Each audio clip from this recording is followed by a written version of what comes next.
2023년 1월 20일 이정훈입니다.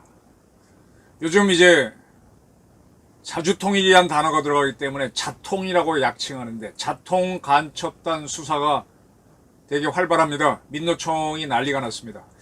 이러한 자통 간첩단 사건을 민주당은 공안몰이, 노조 죽이기 이렇게 주장하고 있습니다.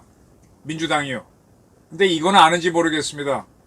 이번 자통 간첩단 수사를 할 수 있도록 크게 길을 열어준 사람이 바로 민주당에 최근에 입당한 박지원이라는 사실을, 박지원 씨가 이 자통 간첩단 수사를 할 수 있게 한 주인공입니다. 우선 정리부터 할게요.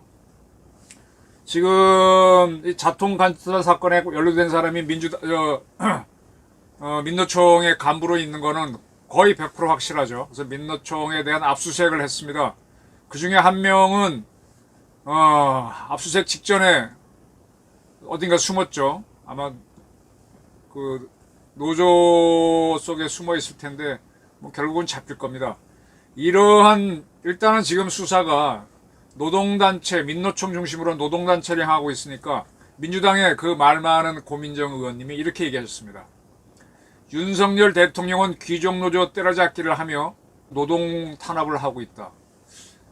귀족노조 때려잡기를 하며 노동 탄압을 하고 있다. 좀 무슨 말인지 모르겠는데 그렇게 얘기했고요. 또 민주노총을 무리하게 압수수색하면서 공안몰이도 서슴지 않고 있다. 뭐 이건 내가 무슨 말인지 알아듣겠습니다. 서영교 의원, 이 독재, 윤석열 독재라는 뜻이죠. 이 독재가 가다가다 이제 양대 노총, 민주노총, 한국노총 압수수색에 나섰다. 제가 그쪽에 일이 있어 갔는데 경찰이 쫙 깔려 있더라. 700명이나 왔대더라. 그러고 난 다음에 온 세상에 떠벌리고 한국노총을 수사하는 것은 엄연한 노동 탄압으로 가려는 모습이다.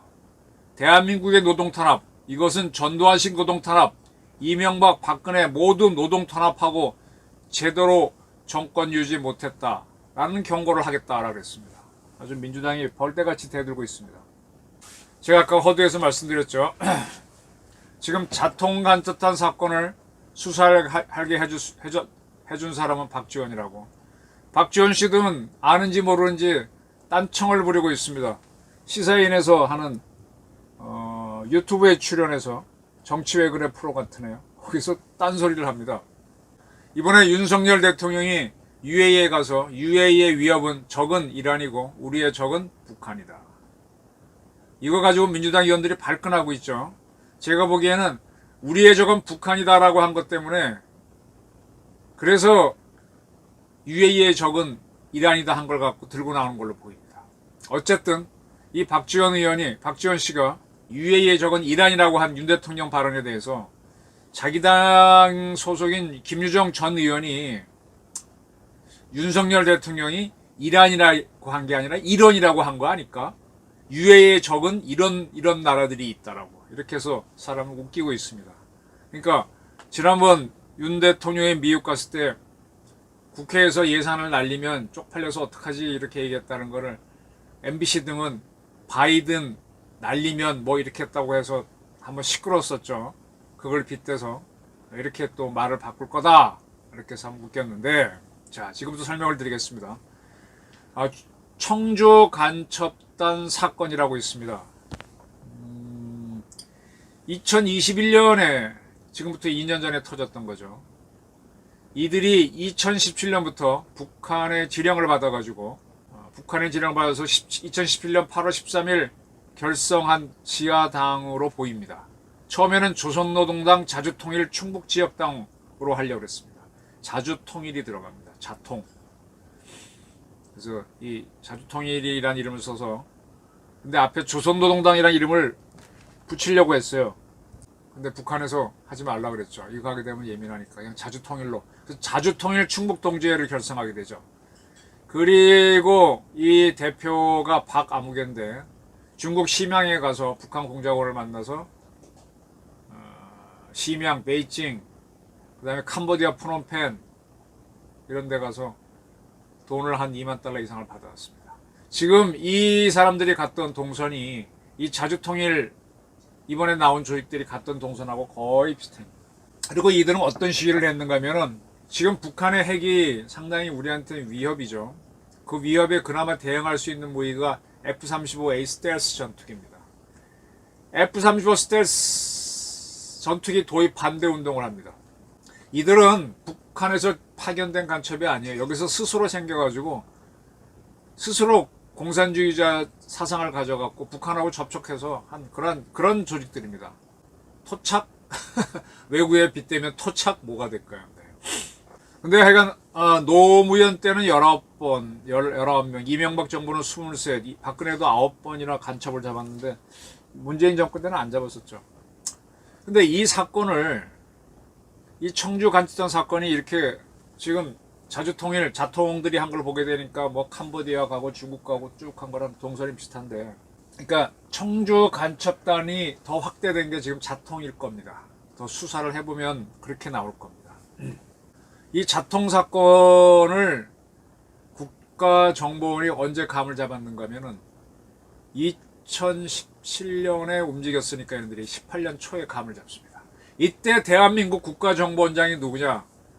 이 해수부 공무원 피살 사건, 은폐 사건으로 기소된 서훈입니다. 서훈 씨한테 이제 이거 보고가 되니까 서훈 씨가 뒤로 미루라고 했다는 거죠. 이에 대해 서훈 씨는 난 그런 사실이 없다, 결재를 안 한 적이 없다, 이렇게 주장하고 있습니다만 국정원 대공수사 파트에서는 얘기가 다릅니다. 하여간 이 서훈 씨는 그 당시에 몰래 북한을 몇 차례 왔다 갔다 하면서 남북 정상회담을, 물론 공개적으로 간 적도 있지만, 하면서 이제 남북 정상회담을 만들죠. 처음에 이제 3월 달에 특사로 갔었고 왔다 갔다 하면서 만들었죠. 그러니까 이제 이 사건을 하지 말라라 그래서 그때는 못 합니다.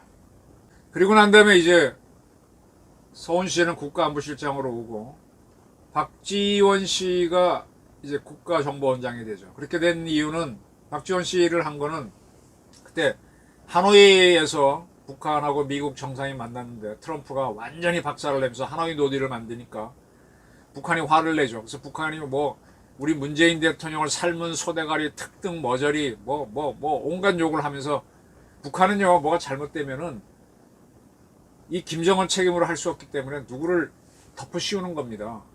과거에는 자기 잘못한 게 있으면은 뭐 예를 들면 고모부 장성택 씌워갖고 죽인다든지 이렇게 하는 겁니다. 근데 이번에는 북한에서 잘못하면 사람이 없으니까 문재인한테 씌운 겁니다. 그런 문재인한테 씌워놓고 욕을 바가지로 퍼부는데, 그러면 절대로 문재인은 안 만나주는데 문재인 씨는 계속 만나려고, 그래서 만나는 방법을 틀려고 과거 1차 남북 정상회담 김대중, 김정일을 했던 박지원 씨를 국가정보원에 장에 앉혀서 해보게 되는 거죠. 그래서 이제 박지원 씨가 됐는데, 이 국가정보원에서 퇴직한 직원들이 모인 단체가 있어요. 양지회입니다. 양지회. 우리 국정원에서 모토가 우리는 음지에서 일하고 양지를 지향한다 그래서 양지회인데, 그 양지회 회장이니까 현재 국정원장을 만날 수 있죠. 몇 차례 얘기했답니다. 지금 마침 또 그때 양지 회장이 대공수사국장 출신입니다. 대공수사국에서는 청주 간첩 사건을 수사를 했는데 이걸 서훈이가 틀어막고 못했으니, 국가정보원장에 바뀌었으니 이걸 부글부글 밀어붙이고 싶어 했죠. 그래서 이제 이 양지 회장이 박지원 씨를 만나는 자리에서 몇 차례 이거는 해야 된다, 대공수사국을 이렇게 하면 안 된다, 너 진짜 오해받는다, 그러지 않아도 당신은 당신의 할아버지가 대한민국 건국 해방 직후에 정판사 위조 사건이라고 있죠. 그게 뭔가 하면은 우리나라에서 우리 원화 지폐가 있지 않습니까? 지폐를 누군가가 몰래 가짜를 만들어서 위조 지폐를 돌리면은 우리 경제가 무너지죠. 그 해방 직후 정판사에서 우리나라 원화를, 그때 환이었나? 위조한 사건이 생깁니다. 그 범인 중에 하나가 박지원 씨의 조부라는 강력한 주장이 있었죠. 거기에 대해서 박지원 씨는 아니라고 했고, 또 그게 법적으로 이긴 걸로 알고 있는데, 일각에서는 뭐 양자로 왔다 갔다 하는 경우가 있으니까 조부 관계가 그래서 틀어진 거지 맞다라는 주장도 있고 하여간 그렇습니다. 그 얘기도 하면서 당신은 여러 가지로 그 정파사 위조 사건은 남조선 공산당 세력들이 한 거거든. 오해받는다. 그러니까 지금 그러지 않아도 지금 문재인 정권 와가지고 하노이 그랬는데 더군다나 지금 하노이 노딜 이후 남북 관계는 이 모양 돼 있고 당신이 뭐 해결한 임무는 받았지만은 해결은 어려울 것이다. 그러니까 이 간첩던 사건을 계속 억누르면 또 다른 문제가 될 수 있으니 좀 어떻게 해봐라 그랬더니 박지원 씨가 이걸 결재했습니다. 그래서 청주 간첩단 사건을 터져 나오고 몇 명을 검거하는 거죠. 근데 지금 이때 이 사람들이 이제 뭐 국회도 접근하고 지금 자통들이 한 거랑 똑같은 게 거의 그때 다 파악됐었어요. 이 전국적인 조직을 몰랐던 거죠. 근데 지금 이때 사람들은 그때 그때부터 재판이 열렸는데 재판부에 배련지 변호사를 잘 썼는지 뭐 구속만료로 석방되고 뭐로 석방되고 해서 지금 다 자유롭게 불구속 상태에서 재판받고 있습니다. 그렇습니다. 박지원 씨가 열어줬습니다. 그리고 이제 문재인 정권이 붕괴되고 나니까 이거를 더 수사하는 과정에서 제주에도 이 청주 간첩단 비슷한 한길이라는 게 앞에 있고 뒤에는 자통이 있구나. 그리고 자통의 전국 조직은 창원에 우리 방산업체가 모여있는 창원에서 됐구나. 이렇게 감을 잡으면서 이걸 지금 수사 들어가는 겁니다. 그리고 이사들과 연결된 사람들이 민노총에 있고 민노총 금속노조 산하 기아자동차에 있고 또 무슨 조들. 그래서 그 사람들이 그거 잡고 계속 북한하고 같이 된 주장을 민노총이 많이 해왔잖아요. 그걸 잡으러 갔는데 잡히는 사람이 있고 도망친 사람이 있는 겁니다. 그런데 서영교 의원, 이화여자대학교 총학생회장 출신 운동권이죠. 옛날 마인드로 저러고 빽빽거립니다. 그러려면은 당신은 박지원 씨가 들어온다고 할 때 정청래처럼 반대했어야지. 고민정이야 뭐 잘 모르고 얘기하는 사람이니까 그렇지만 서영교는 그래도 한때 학생운동으로 이화여대를 이끌었던 친구인데 하여간 이때 청주 간첩단 사건 보게 되면은 북한에 보고한 USB, 북한으로 받은 지령문 84건, 그리고 뭐 북한 해외에서 북한 공작한 접선한 자료, 이번에 자통들도 뭐 북한 주휘부는 대학원이고 자기들은 연구원이고 해외 가는 거는 뭐 해외 쇼핑 이렇게 암호를 써서 움직였는데 뭐 그런 것들이 다 여기서 나왔던 겁니다. 박지원 씨가 대한민국에서 한 건 했네요. 근데 이게 대한민국을 위해서 한 게 아니라 정치인이니까 한 거지. 당신은 오해받고 당신 할아버지 사건으로 그러지 않아도 의심받고 하니까 그러니까 그때 뭘 했는가 하면요. 박지원 씨가 정치인입니다. 대공수사국장 출신을 국가정보원 차장으로 승진시켰어요. 사실 대공수사국을 치열하게 밟아댄 거는 문재인 정권이고 이 대공수사권을 내년 1월 1일 날 경찰로 이관하도록 민주당이 만들었잖아요. 그걸 그때 추진했는데 그래도 이 박지원 씨는 교묘한지 자기 입장 나중에 난처하지 않으려고 대공수사국장을 차장으로 만들었습니다. 그리고 문재인 정권이 무너지고 윤석열 정부가 들어선 다음에 지금 대공수사국은 내년에 이제 해체가 되고 경찰로 넘어가죠.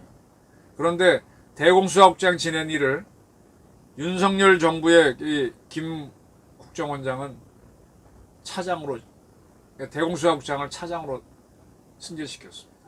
그러다 보니까 원장도 신임해주고 차장도 하자 그래가지고 야 우리 내년에 수사권을 뺏기더라도 이걸 하자 그래서 더 수사를 확대해서 이번에 이제 민노총까지 연결된 이런 선을 찾은 겁니다.